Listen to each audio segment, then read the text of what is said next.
palabra, en representación de Izquierda Confederal, el señor Mulet. Bien, agradecer las respuestas del señor ministro. Recordarle que mi grupo es Compromís, no se ha hecho un lío, es preocupante, ¿no? Recordar que gracias a mi grupo, el voto modesto de mi grupo, existe el gobierno progresista que existe y gracias a ello usted, ministro, muchas veces se olvidan de que aunque somos un grupo pequeño, hemos sido siempre leales con un gobierno progresista. Lamentablemente muchas veces no vemos esa reciprocidad por parte de este gobierno. Recuerde, es Compromís, por si no le ha quedado claro. También me preocupa que defienda la ranciosidad.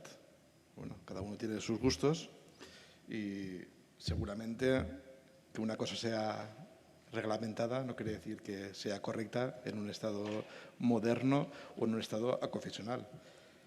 No me ha contestado absolutamente nada a la petición que le he hecho sobre el derecho civil valenciano. No me ha contestado nada sobre la situación preocupante que tienen los mutualistas que no están recibiendo ningún tipo de ayuda durante estos meses.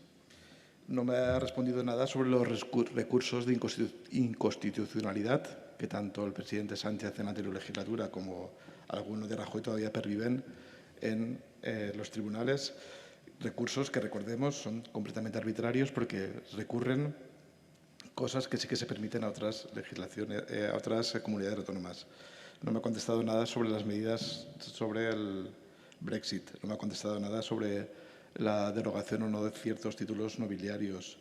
No me ha contestado nada sobre los convenios con fundaciones fascistas. No me ha contestado nada sobre la obstrucción que están haciendo también a la propia obligación que tienen estas fundaciones fascistas. No me ha contestado nada a la obstrucción que está haciendo este gobierno a la extradición del presunto criminal, o perdón por el presunto, Martín Villa. Tanto, no sé, le he hecho unas preguntas, me gustaría que les contestara. Obviamente no ha mostrado el aprecio que ha mostrado por otros grupos parlamentarios, a pesar de, reitero, la lealtad que hemos tenido, y tampoco ha hecho ninguna consideración a las propuestas que hemos hecho durante los 10 minutos de intervención.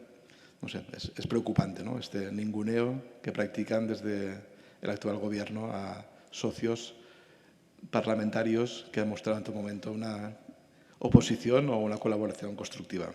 Y me preocupa. Gracias.